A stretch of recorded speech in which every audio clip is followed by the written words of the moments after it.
Hi guys, we're gonna see this RGB Smart LED strip light for reviewing purposes, and I think it's nice because it has multiple color effects.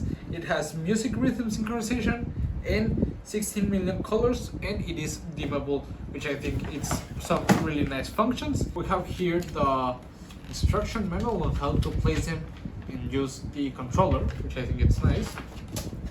The proper LED strip, okay.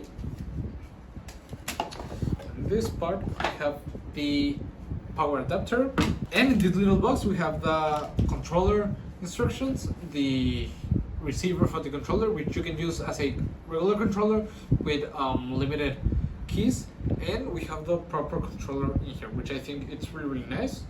So let's go ahead and install it in my TV and let's see how it looks. Come on.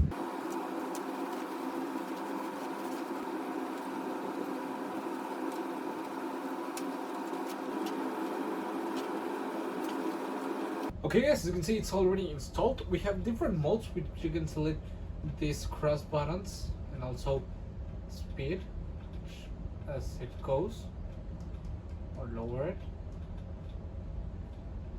depending on what we want. Set it up automatically so it goes. We can change the tonalities with these buttons and many different configurations like music modes. As you can see, it activates with the voice, which I think it's a really nice function. And overall, we have different modes depending on what you want to set it up. I think it's really nice. As you can see, it's really easy to control. Turn it off, on, and everything. It's really easy to control, and I would really recommend it. See you guys.